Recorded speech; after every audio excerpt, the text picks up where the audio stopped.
عورتیں بہت سی کہتی ہیں کہ بھائی ہم جو ہیں وہ امام زمانے کے لیے ظہور میں اٹھائے جانے کی دعا کیوں کریں؟ تو زیادہ تر ملتا ہے کہ مرد حضرات ہی یہ دعائیں کرتے ہیں، عورتیں اپنے اٹھائے جانے کے لیے دعا نہیں کرتی۔ دیکھیے بہار الانوار کی 52ویں جلد میں علامہ مجلسی نے لکھا ہے کہ 300 افراد جب مکے میں موجود ہوں گے امام زمانہ کی مدد کے لیے، ان میں 50 عورتیں بھی ہوں گی، لہذا عورتوں کو بھی ویسے ہی دعا کرنی چاہیے جیسے مردوں کو۔ آج آقا نجم الدین طبسی، ان سے ہماری حج پہ ایک درس کے اس میں ملاقات بھی ہوئی تھی، ان کا ایک درس سننے کا موقع بھی ملا تھا۔ یہ خود فرماتے ہیں کہ ظہور سے قبل اور ظہور کے بعد کی جتنی بھی روایت ہیں اس میں دجال کی اکثر پیروکار جو ہیں عورتیں اور یہودی ہوں گے، ان کے مقابلے میں پاک دامن اور عقائد حقہ کی حفاظت کرنے والی ثابت قدم عورتیں یہ بھی احقاق حق اور ابطال باطل کے لیے باقاعدہ جد و جہد اور تبلیغ کریں گے۔ دیکھیے یہ بڑی اہم بات ہے، یہ ایسا نہیں کہ آپ کو ایسی تربیت کرنی ہے کہ امام زمانے کے سپاہی آپ مہیا کر سکیں۔ یہ جو خاتون آپ کے سامنے ہیں یہ آقا حسن نصر اللہ کی والدہ گرامی، کیسی تربیت کی کہ اتنا بڑا مجاہد انہوں نے جو ہے وہ پیدا کیا۔ اچھا، بعض ناصران خواتین کی جو تعداد ہے وہ تقریباً 7700 یا ایک روایت میں 7800 بھی بیان ہوئی، جو حضرت حجت کی مختلف کاموں میں مدد کریں۔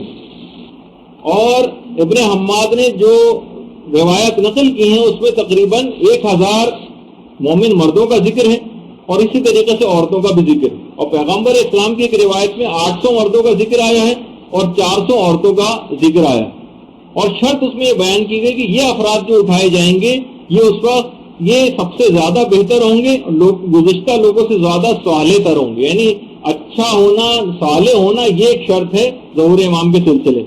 اور چھٹے امام نے جو مفضل ابن عمر سے جو روایت بیان کی اس میں 13 عورتوں کا خصوصیت کے ساتھ ذکر کیا، 13 عورتوں کا، 9 عورتوں کے امام نے نام بھی بتائے ہیں، 9 عورتوں کے وہ نام میں ابھی تیزی سے گزر رہا ہوں، اس کے بعد ایک ایک نام پہ رک کے تھوڑی سی تفصیل بیان کروں گا، لیکن آج وقت بہت ہی کم رہ گیا۔ اس میں ایک ہے سیانہ معاشطہ، دوسری ہے حبابہ والبیہ، ابھی دوبارہ یہ نام آئیں گے تو اس وقت لکھ لیجیے گا، اس وقت جب میں ڈسکرپشن بیان کروں گا۔ ایک ہے ام خالد جہنیہ، سمیہ، ام ایمن، یہ اٹھائی جائیں گے سب ظہور امام کے وقت، پھر میں ان کی خصوصیات بتاؤں گا، یہ خصوصیات انشاءاللہ آپ پیدا کریں گی تو آپ بھی اٹھائی جائیں گے۔ قنوہ رشید حجری کی بیٹی، زبیدہ خاتون، ام خالد احمسیہ، ام سعید حنفیہ، ام خالد جہنیہ، نصیبہ، اور یہ سب کے سب نام خصائص فاطمیہ نامی کتاب ہے اس کے اندر بھی ذکر ہے۔ البتہ منتخب بصائر الدرجات جو کی کتاب ہے اس کے اندر 2 عورتوں کے نام اور آئے ہیں، وطیرہ اور احبشیہ۔ نماز وطیرہ جو نافلہ بھی ایک نماز ہے، تو وطیرہ اور احبشیہ۔ اچھا، اب اس میں سیانہ معاشطہ، حضرت حسقیل علیہ السلام کی بیوی تھی، فرعون کی بیٹی کی آرائش گر اور بیوٹیشن تھی۔ حضرت حسقیل جو تھے وہ حضرت موسیٰ کے تو موسیٰ پہ ایمان رکھتے تھے اور فرعون کے چچا زاد بھائی تھے، ان کی بیوی تھی۔ اچھا، رسول خدا جس وقت سفر معراج پہ جا رہے تھے اور مکے اور مسجد اقصیٰ کے درمیان سیر ہو رہی تھی تو درمیان میں اچانک سے پیغمبر اسلام کو زبردست خوشبو آئی جو پیغمبر نے اس سے پہلے نہیں سونگی تھی۔ کہا جبریل یہ کیسے خوشبو ہے؟ کہا یہ حضرت حسقیل علیہ السلام کی بیوی جو موسیٰ ابن عمران پر ایمان رکھتی تھی اور اپنے ایمان کو چھپائے ہوئے تھی، ان کی خوشبو ہے۔ یہ آرائش گھر تھی۔ جبریل نے کہا یہ جب کنگی کر رہی تھی فرعون کی بیٹی کے سر میں، اس وقت ان کے ہاتھ سے کنگھی چھوٹ کے گر پڑی تو اچانک ان کے منہ سے نکلا بسم اللہ، تو فرعون کی بیٹی چونک گئی، کہا کہ تو نے کیا میرے باپ کی تعریف کی؟ اس نے کہا نہیں، میں نے اس کی تعریف کی جس نے تیرے باپ کو بنایا اور تیرے باپ کو بھی وہی نابود کرے گا۔ اب تو وہ فوراً بھاگی فرعون کے پاس آئی، کہا کہ اس نے یہ تو موسیٰ کے خدا کے اوپر ایمان رکھتی ہے۔ فوراً فرعون نے بلایا، کہا کہ یا تو میری خدائی کا اعتراف کرو۔ اس نے کہا نہیں، میں اعتراف تو نہیں کروں گی، میرا خدا وہی ہے جو خدا وحدہ لا شریک ہے۔ کہا کہ تندور روشن کیا جائے، تندور کی آگ کو روشن کیا گیا اور اس کے ایک ایک بیٹے کو پکڑ کر آگ کے اندر ڈالا گیا۔ سیانہ معاشطہ کہتے ہیں بیوٹیشن کو، نام سیانہ تھا اس کا۔ بچے جب آگ میں جاتے رہے، یہاں تک کہ جو سب سے چھوٹا اور شیرخوار بچہ تھا وہاں سے کتنا اٹیچ ہوتا ہے، اس کو جب چھین کر پھینکنے لگے تو اس وقت سیانہ معاشطہ ذرا کمزور پڑ گئی، ہلکی پھلکی سی کمزوری اس میں آئی۔ اور وہ اس کے منہ سے نکلنے والا تھا کہ وہ مجبور ہو کر فرعون کی خدائی کا زبانی اظہار کرے، لیکن اذن خدا سے بچہ بول پڑا کہ اے مادر گرامی، آپ کہیں یقیناً آپ حق پر ہیں، یعنی کمزور پڑتا دیکھ کر فوراً کمک کرنا۔ بہرحال وہ بچہ بول پڑا، لیکن اس کے بعد فرعون نے دونوں کو پکڑ کر، سیانہ معاشطہ کو اور ان کے بچے کو، دونوں کو آگ میں ڈال دیا اور ان کا جسم جل کر خاکستر ہو گیا۔ اس کے بعد ان کے خاک کو زمین میں دفن کیا گیا۔ تو بہرحال قیامت تک زمین سے وہ خوشبو اٹھتی رہے گی جو سیانہ معاشطہ کی۔ یہ سیانہ معاشطہ زندہ جاوید ہو کر دنیا میں واپس آئیں گی۔ آپ نے دیکھا کہ ان کی خصوصیت کیا ہے؟ اصول دین، اصول دین کی آبیاری کے لیے، اس کے لیے سیانہ معاشطہ کی خدمات، یعنی عقائد کے لیے استقامت، یہ ان کا پیغام۔ اسی طریقے سے حبابہ والبیہ، شیخ طوسی نے ان کو امام حسن کے اصحاب میں شمار کیا، اور 8 ائمہ کی صحابیہ گزری، اور 8ویں امام نے ان کے انتقال کے بعد اپنے ذاتی لباس میں ان کو دفن کیا۔ انتقال کے وقت حبابہ والبیہ کی عمر 240 سال تھی، اور ان کو معجزے سے 2 دفعہ جوانی عطا ہوئی ہے۔ ایک دفعہ چوتھے امام نے جوانی عطا کی، اس کے بعد 8ویں امام نے کی۔ یہ پتھر ایک لے کر گئی تھی امیر المومنین کے پاس، کہا کہ اس کا میں چاہتی ہوں کہ آپ سے آپ کی امامت کی کوئی دلیل طلب کروں۔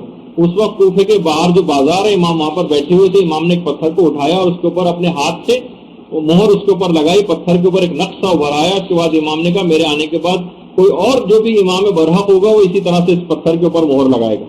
اس کے بعد امام حسین کے پاس آئیں، اس کے بعد امام حسن کے پاس آئیں، پھر امام حسین کے پاس آئیں، پھر امام زین العابدین کے پاس آئیں۔ امام زین العابدین کی خدمت میں جب آئیں تو اس وقت حبابہ والبیہ کی عمر 113 سال کی ہو چکی تھی، ہاتھوں میں راشا تھا۔ مولا نے دعا کی چوتھے امام نے، اور ان کی جوانی واپس آئی۔ وقت جو ہے گزرتا گیا، یہاں تک کہ 8ویں امام کا دور آ گیا۔ 8ویں امام نے بھی دعا کی، ان کی جوانی دوبارہ واپس آئی۔ 8ویں امام کے دعا کرنے کے 9 ماہ کے بعد حبابہ والبیہ کا انتقال ہو گیا۔ تو بہرحال آپ نے یہ دیکھا کہ علم کا شوق، احادیث کا بیان، باقاعدہ داڑھی کے سلسلے میں جو ایک روایت ہے وہ بھی حبابہ والبیہ سے، جس کا بھی موقع نہیں ہے کہ میں اس کو بیان کروں۔ حق کی تلاش اور حق کی جستجو، یہ جو ہے یہ خصوصیات تھیں جو کہ ہم بھی اگر پیدا کر لیں کہ حق بات کو حاصل کریں، حق بات کا علم حاصل کریں، کہاں سے ہم کو احکامات الہی صحیح طور پر مل سکتے ہیں، کہاں سے صحیح عقائد حقہ مل سکتے ہیں۔ جستجو کیجئے، پوچھئے، علماء کے پاس جائیے، زانو تلمس جو ہے ان کے سامنے طے کریں اور اس طرح سے حاصل کریں۔ حبابہ والبیہ کی خصوصیت تھی جس کی بنا پر حبابہ والبیہ کو امام زمانہ کی نصرت کے لیے دوبارہ اٹھایا جائے گا۔ اس کے بعد خالد جہانیہ، جب عراق کا حاکم یوسف ابن عمر آیا تھا تو اس نے حضرت زید ابن علی کو کوفے سے بلا کر، آپ کو پتہ ہے کہ شہید کیا تھا، تو خالد کے ہاتھوں کو شیعہ ہونے اور حضرت زید کے قیام کی طرف مائل ہونے کے جرم میں خالد جہانیہ کے ہاتھ کاٹ دیے گئے۔ ابو بصیر کہتے ہیں میں چھٹے امام کی خدمت میں حاضر تھا کہ خالد اپنے کٹے ہوئے ہاتھوں کو لے کر وہاں پر آ گئی۔ معمولی بات، اتنی فصیح و بلیغ اور عالمہ خاتون تھی، اور جو ان کے مناظر اس بات امامت کے ایسے دلائل رکھتی تھی کہ امام صادق نے ابو بصیر سے کہا کہ اے ابو بصیر، خالد کی باتیں سننے کے تم خواہش مند ہو؟ انہوں نے کہا جی ہاں مولا، میں بہت خوش ہوں گا۔ خالد امام کے قریب گئی، امام کے پاس آ کر باتیں کی۔ ابو بصیر کہتے ہیں میں ان کی فصاحت و بلاغت اور علم کو دیکھ کر حیران رہ گیا۔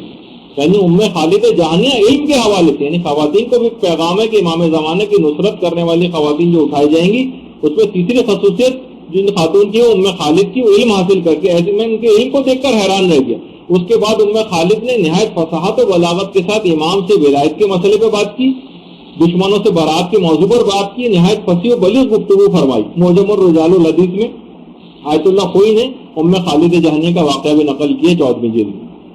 تو یہاں علم کو حاصل کر رہا، جرأت مندی اور ثابت قدمی اور علم خاص طور پر، یہ خصوصیات شمار ہوئی۔ اسی طریقے سے سمیہ جو عمار یاسر کی والدہ تھی، یاسر جو رسول کے صحابی تھے ان کی بیوی تھی، اعلان بعثت کے بعد 7ویں وہ خاتون ہے کہ جنہوں نے اسلام جو ہے قبول کیا، اور بدترین شکنجے کے اندر سمیہ کو جو ہے رکھا جاتا تھا۔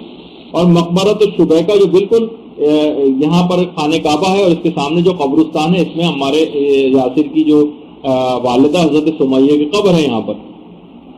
تو پورے خاندان کو شکنجے میں کسا جاتا تھا۔ پیغمبر جب یہاں سے گزرتے تو فرماتے تھے اے خاندان یاسر صبر کر لو، جان لو کہ جنت جو ہے وہ تمہاری منزل۔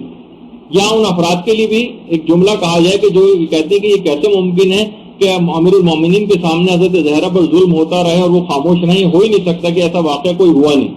تو یہ بات اس سے یاد رکھ لیجیے کہ پیغمبر اسلام کے سامنے پورے خاندان کو شکنجہ دیا جاتا تھا. پیغمبر سامنے سے گزر جاتے تھے یہ جملہ کہہ کر، خاندان آخر صبر کرو کہ جو جنت جو ہے تمہاری.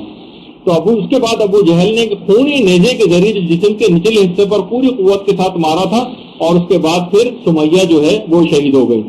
تو آپ نے دیکھا کہ یہ پہلی شہیدہ خاتون ہے اسلام کی جو اصول دین اور اپنے عقائد کی آبیاری کے سلسلے میں جنہوں نے جان دی. اسی طریقے سے اس کے بعد ام ایمن ہے جن کا نام برکہ تھا. یہ بھی امام زمانہ کے ظہور کے بعد ان کی مدد کے لیے اٹھائے جائیں گے. پیغمبر اسلام کی کنیز جو اپنے والد سے میراث میں رسول خدا کو ملی تھی. رسول خدا اور پورے خاندان اہل بیت کی نہایت خدمت گزار اور ان کا ایسا کہنا ماننے والی کہ پیغمبر اسلام ام ایمن کو ماں کہہ کر پکارتے تھے اور کہتے تھے یہ میرے باقی اہل بیت میں سے. اور انہوں نے ایسی تربیت اپنے بیٹے کی تھی جو ان کے بیٹے کا نام ایمن تھا کہ جو کہ مجاہد بھی تھا اور جنگ حنین میں شہید ہوا. تو ایک پیغام یہ بھی بنا کہ بہترین تربیت کر کے ایسے افراد کو مہیا کرنا یہ ام ایمن کی شخصیت کے خاص پہلو کہ اپنی اطاعت سے آپ نے پورے خاندان اہل بیت کو خوش کیا. اس کے بعد اپنے بیٹے ایمن کی ایسی تربیت کی کہ جس نے اسلام کے لیے اپنی جان دی. تو ایسی تربیت آپ بھی اپنی اولادوں کی، گھر والوں کی، خاندان والوں کی کر کے آپ بھی اس مقام کو حاصل کر سکتی ہیں. جی اچھا، اسی طریقے سے اب بہت ساری چیزیں اس کے اندر اور بھی ہیں لیکن اتنا وقت نہیں ہے. اور اس کے علاوہ یہ کہ بہت سارے علماء ابھی اور بھی آپ کی خدمت میں آئیں گے اگرچہ بات مکمل نہیں ہو سکی ہے. لیکن بہرحال اس کے بعد رشید حجری کی بیٹی قنوہ کہ باقاعدہ رشید حجری کے ہاتھ پاؤں قطع کر دیے گئے تھے اور اپنے باپ کو خود اٹھا کر لے کے گئی تھی. اور اس کے بعد جب انہوں نے فضائل امیر المومنین بیان کرنے شروع کیے تو قنوہ کہتی ہے کہ اس کے بعد ابن زیاد کے لوگ آئے، انہوں نے میرے باپ کی زبان بھی کاٹ دی. تو آپ خود سوچئے کہ اتنے مظالم کو برداشت انہوں نے کیا اور اتنی جمع مرضی کے ساتھ یہ سارے جو ہے وہ مقابلے کیے. اور اسی طریقے سے زبیدہ خاتون یہ ہارون رشید کی بیوی تھی، لیکن آپ دیکھیں کہ جب محبان اہل بیت میں سے تھی، ہارون جب اس عقیدے سے آگاہ ہوا کہ یہ شیعان علی میں سے ہیں تو اس نے قسم کھائی تھی کہ میں زبیدہ کو جو طلاق دے دوں گا. لیکن اپنے اخلاقیات اور چیریٹی اور صدقات اور اخلاق حسنہ سے ایسی متصف تھی اور اسی میں معروف تھی کہ جس وقت مکے میں ایک پانی مشق کی قیمت جو ہے وہ 1 دینار سونے کی ہوا کرتی تھی اور حاجیوں کے لیے جو ہے پانی کا شدید مسئلہ تھا، تو اہل مکہ کو سیراب کیا تھا اور پہاڑوں اور دروں کو کھود کے 10 میل دور سے حرم میں نہر نکال کے لے کر آئی. 100 کنیزیں ایسی زبیدہ خاتون کے پاس تھیں جو کہ ساری کی ساری حافظہ قرآن تھیں اور ہر ایک کا وظیفہ یہ تھا کہ ایک جز قرآن کو اس طرح سے پڑھیں کہ اطراف کے گھروں میں تمام رہائشی مکانات تک اس قرآن کی تلاوت کی آواز جائے. ان کی خصوصیت کیا تھی؟ یعنی ظالم بادشاہ کی بیوی تھی لیکن دنیاوی چکا چوند اور زرق برق لباسوں اور زیورات سے متاثر نہیں ہوئی بلکہ ان دنیاوی نعمتوں کو اسلام کی راہ میں خرچ کیا اس لحاظ. اچھا، اسی طریقے سے جو ان کی کاخ میں ان کی قبر بھی ہے زبیدہ خاتون کی. اس کے بعد ام خالد احمسیہ یہ بھی امام کی نصرت کے لیے اٹھائی جائیں گی جس طرح سے زبیدہ خاتون کہ باقاعدہ ایسی بیمار تھی کہ طبیبوں نے شراب کے علاوہ کوئی حل نہیں بتایا تھا. امام کے پاس آئی تھی اور کہا کہ مولا آپ اجازت دیں تو میں شراب پیوں گی ورنہ نہیں. امام نے جب منع کر دیا تو اپنی تندرستی کی نعمت کو مسائل فقہ اور مسائل شریعہ معلوم کر کے اور اس پر سختی کے ساتھ عمل میں جان دے دی لیکن شراب کو پیا نہیں. اتنا بڑا مقام حاصل کیا. آپ نے دیکھا کہ ابھی تک عقائد کی آبیاری کے حوالے سے اور زبیدہ خاتون نے جو اخلاقیات کے حوالے سے اور ام خالد احمسیہ نے مسائل فقہ پر اور اسلامی احکامات پہ عمل کے حوالے سے اپنی جان دی ہے. اور یہ اگر ہم بھی اپنی زندگیوں میں اس چیز کو راسخ کریں، ان کی خصوصیات جو آئی ہیں جن کی بنا پر اٹھائے جائیں گے اپنے اندر بھی اگر ہم پیدا کر لیں تو انشاءاللہ آپ دیکھیں گے کہ ہم اور آپ خود بھی جب سختی کے ساتھ ان پر عمل درآمد ہوں گے تو امام زمانہ کی ناصرین کے لیے ان خصوصیات کی بنا پر اٹھائے جانے کے اہل ثابت ہوں گے.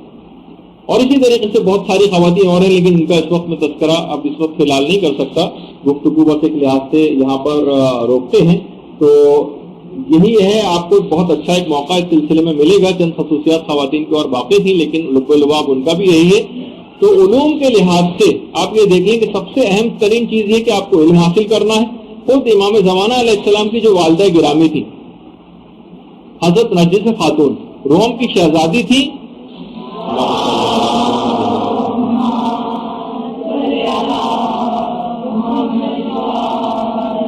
اور خواب میں حضرت مریم اور حضرت زہرا کے ہاتھوں اسلام قبول کیا تھا، سارے عالم کی ملکہ بن گئی تھی، لیکن جب سامرہ پہنچی تو امام حسن عسکری علیہ السلام کی پھوپھی حکیمہ خاتون نے ان کی تعلیم و تربیت کی.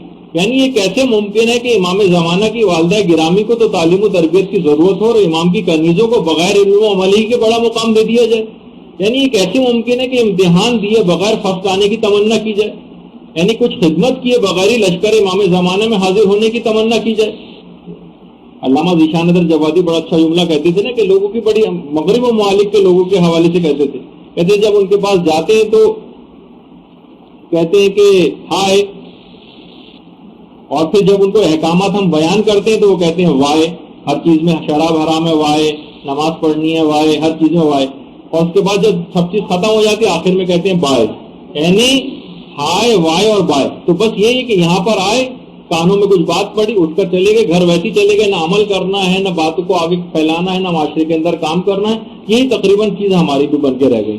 آخر میں فقط پروردگار عالم سے دعا ہے کہ ہمیں اس قابل بنا دے کہ ہم کچھ کر کے لشکر امام میں شامل ہونے کی تمنا کر سکیں، صرف باتیں ملانے والے نہ بنے، کیونکہ کامیابی تو کام سے ہوگی نہ کہ حسن کلام سے ہوگی. برحمتک یا ارحم الراحمین وصلی اللہ علی محمد وآلہ الطاہرین.